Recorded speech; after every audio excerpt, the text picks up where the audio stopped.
is the first phone from Tecno with a notch. But what are we getting aside from the notch? Well, I'll be dividing my reviews henceforth into the good, the okay, and the bad. Now, starting off with the good stuff, I'd say that the design on the 11 Pro is quite good to look at. Now guys, this comes in at 6.2 inch, but that is not even what I like. What I like is the gradient look and the glossy finish that gives it this premium feel. I mean guys, there is no way that you can actually tell that this is plastic. Now the only downside that I noticed is that it attracts a lot of stains. Then you have the notch, and it houses the notification sensor and the camera. And spoiler alert guys, you can actually hide the notch in the settings. But moving away from that, the device supports most 4G LTE bands, including Glow, and yet that is definitely a welcome development. Another good thing is the dual camera setup, which is an upgrade from the single camera spotted on the X Pro. And based on first impression, I actually think the pictures are quite good, especially when you consider the price point. I mean, I was able to get well exposed and detailed shots in outdoor conditions. Anyway, there's a face unlock and the fingerprint sensor for security, and they are both fast and efficient. Now, one last good stuff to talk about is the storage and the RAM size. And we have 64 gigs of storage and 6 gigs of RAM.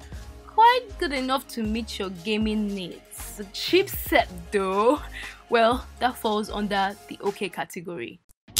So Tecno has paired the 6 gigs of RAM with a MediaTek Helio P22 SoC, you know, quite similar to what we got on the X Pro. Now this might not be good enough for those who were expecting a Snapdragon or a higher MediaTek processor, but I think it is quite okay to meet the needs of the average users.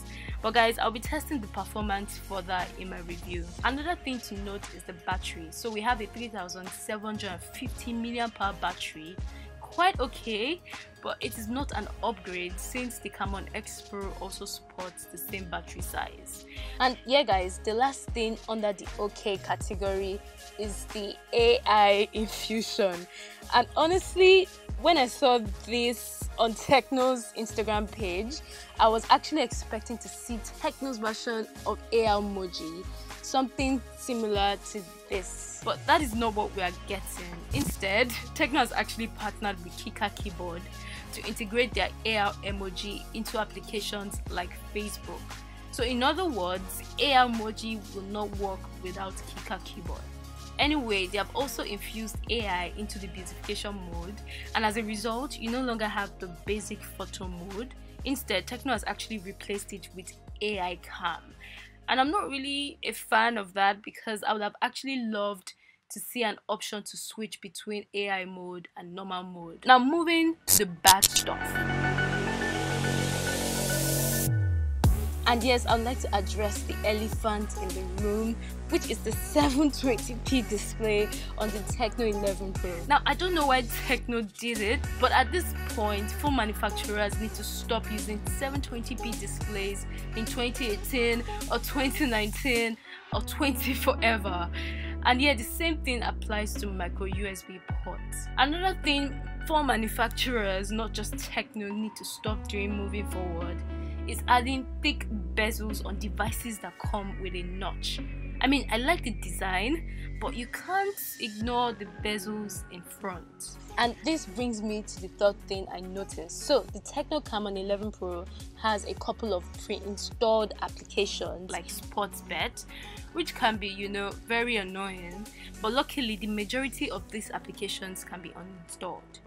Now, one last thing I noticed is with the exposure issue with the pictures taken using the front camera. And once again, here's hoping that Tecno fixes this with a software update. So in conclusion, the 11 Pro wins when it comes to the design, the RAM, the camera, and maybe the AI infusion, even though I have mixed feelings about it.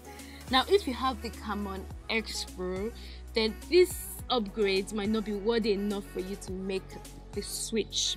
But if you're looking to get one and you're willing to let go of the few shortcomings, then I'd say that the 11 Pro is actually an okay buy.